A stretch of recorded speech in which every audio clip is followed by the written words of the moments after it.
city stand.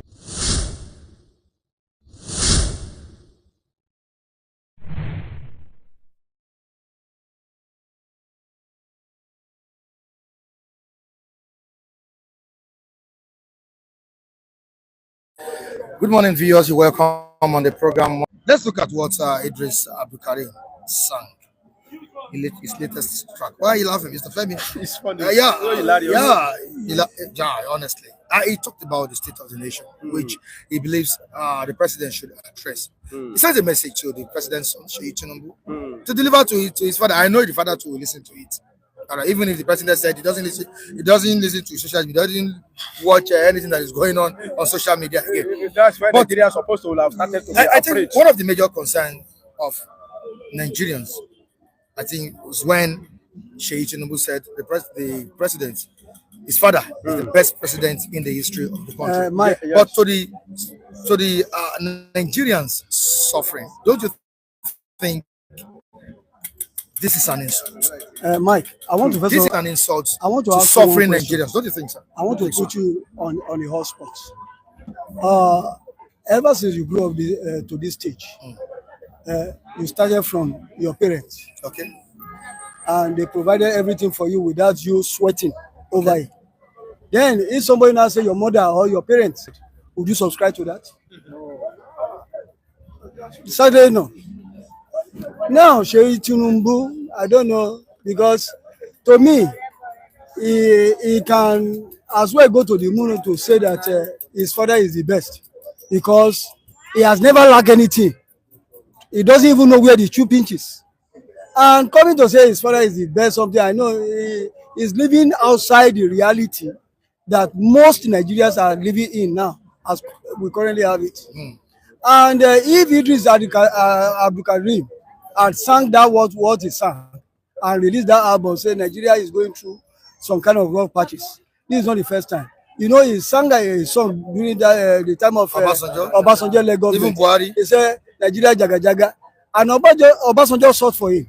He said they should go and get that boy, and he ran away. Yeah, you understand? So it is a reality that is confronting all of us. Nigeria is in shred. We are in pains. Nigeria is going through a lot of things. It's even by his grace that we are all standing here.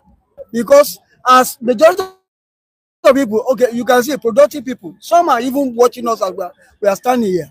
They ought to be in a company or a business setting where productive activity can be handled or enhanced. Now we are here now. That's to tell you that Nigeria is gradually drifting toward the abyss. This is a nation that is so blessed, both with human and natural resources. And we are now living like paupers, like slaves.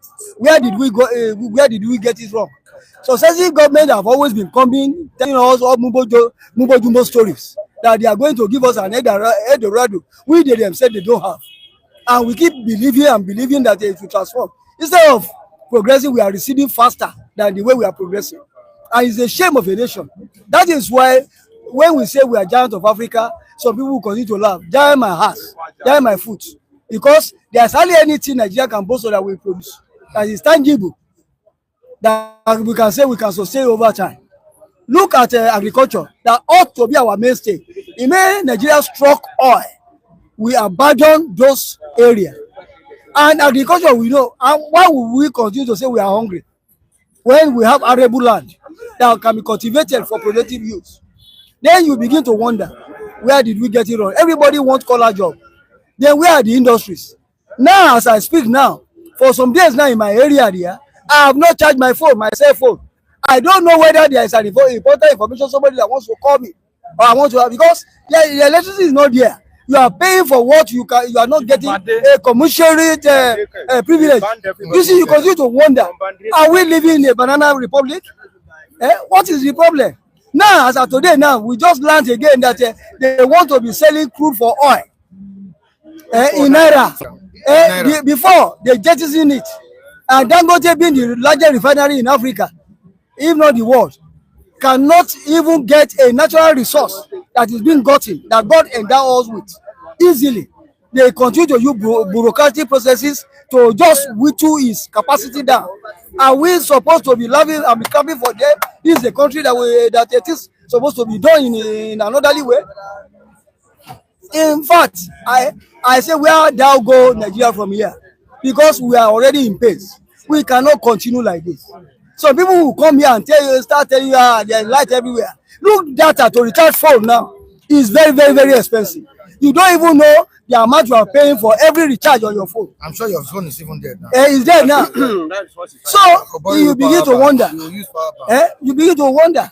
So it's a serious issue that is confronting every one of us. It's a serious issue that is confronting every one of us. And I need to ask this question: if Tinubu is truly, I repeat, truly the greatest president, as claimed by his son, as said by his son, Seyi Tinubu, why is life getting harder for the masses? Why?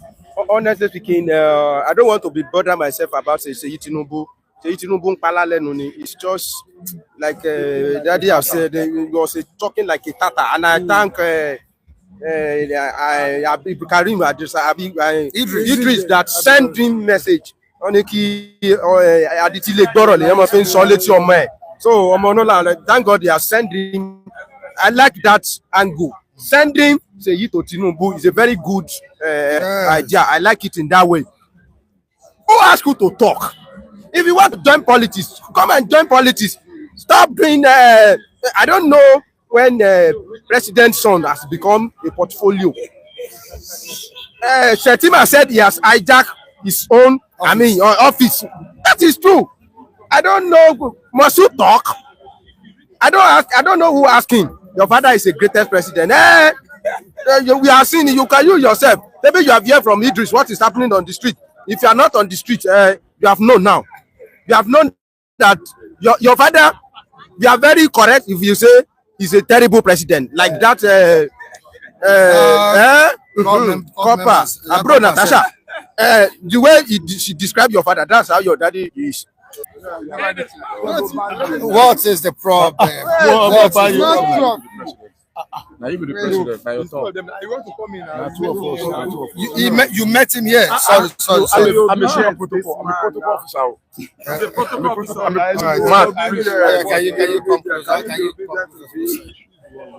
All right. Who is the next person, please? Well, all right. We have to be obedient, right? Good morning. Good morning. May good luck be with you people and also with you. Okay, how would you describe the message sent to Seyi Tinubu and his father? Well, you know, that's by Eedris Abdulkareem. Yeah, a man or a boy or a girl can never say that the food my mama cooked is no sweet. So, Seyi Tinubu must say so. But meanwhile, what I want to say about it, no matter how this is going, Nigeria is getting it very tough. But if the Mr. President can listen, although I know that they have already get it wrong, however that they want to get it right, it is time of Olusegun Obasanjo where they're supposed to reverse that law, that Nigeria law, put it into democracy. But they're still using that military law, and it is not working in Nigeria. So that is why I know where they get it wrong. There's no any president in Nigeria can get it right. But if Jagaba can get it right, he still have a chance. He still have a chance. Let him revise back and do the good things and make the citizen to be happy, not to make the citizen to be angry day by day. When the citizens are angry, God also will be angry with him, being Mr. President. So let Mr. President hear the voice of the people and release what they need. All right, Mr. Kule, can the president leave the messenger and listen to the message? It's so disappointing for us to be in this stage at this time. And I would say the problem we are having, 100 of Mr. President cannot solve it. 100 of Mr. President? 100 of Mr. President. You see, Nigeria, we are very difficult. to confuse, But to he said confuse, he was prepared for to the job. convince. He was prepared for the job. No. He's prepared for the Don't job. cry for me. Yeah, I'm not crying for him. That's But what he said. the level, Don't pity me. the limitation, it can go. He will try his best. But if you want the Mr. President to turn Nigeria into El Dorado, I think you must be sleeping. You will sleep 24 hours in a day. You will sleep 74 hours in a day. You will sleep all the day without not seeing anything. Nigeria is not factor to be progressive. I can tell you wholeheartedly. Yes, Nigeria is not factor. it's not factor to be progressive. And we have the All Progressives Congress. Now, let me tell you. Let me calm down. As a ruling party. Let me calm down. Yes, it's not factor. Yeah, to be progressive. Why did you say that? Then you now go back to the foundation of this country. Allow me to learn. Go back to the foundation of this country. When you know the foundation of this country is the nation. And why am I saying this? When you say all of us will get into the bus, we are going to Kafancha today. Some of them will say, no. Me, I don't know anything about Kafancha. Take me down to Sokoto. Take me down to. Some will say, I'm going to Ibadan. It's my destination. So you can't just put ourselves into one vehicle and think things will work on the direct way. And in fact, the driver will be confused. The driver will be confused. And that's the confusion we are seeing today. No matter how they've said it and they've oversaid it, because I listen to the words of elder. The word of elder is the word of wisdom.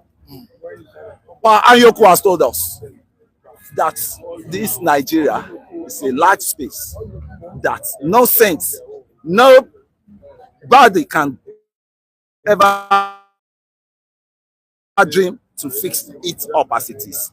So decentralize the country. Let everybody be on the on the home platform, and you will see how progressive will be. We will see all this insecurity will fade away, and it's part of what we're saying. It's still same Aliu Dome that is complaining today that Aliu Dome in the Alo chamber, he will raise his hand up and said some Boko Haram phoned him. How did he get the Boko Haram number? Is it the colonel, retired colonel, that always go to visit all these bandits in their cave? I want to remember his name. He's a colonel, retired colonel. He's always been the first to come and tell the government what all these bandits, all these Boko Haram needed. Gume. Can anybody try that thing from the south here? To be going to criminals, going to the den of the criminals, and you'll be boasting that these are what these people want. You see, the more you will look, the less you will see. You will not really understand the background of Nigeria. We never know how Nigeria was meant to be. We were forcefully matched together. And that's the craziness. That's the result we are seeing today. All right, thank you so much, Mr. Kunle. Do you see Tinubu as a detribalized president? Well, the way I'm looking at Mr. President, if I'm him, let him work the way it's supposed to work. Let it not work like the people that he's putting under his cabinet. That the one that is bringing bad image in his government. Let him bring the people who can work, who can give the citizens what they need. Not the people who cannot work. They'll be folding hand where they'll be thinking how to be folding money out of the country. Let the people who work, let it bring. Like all the look, this is Nigeria. Why I find as when Nigeria get it wrong? To be, allow the government, a president or a governor to stay 8 years. That is what makes them to be failed. Have you been that they do it 4 years? 4 years tenure, the sense will come back. They will rule the nation very well than these 8 years. The 8 years make them, they cannot handle Nigeria very well. Highest 4 years. Thank you. Thank you so much, Abe.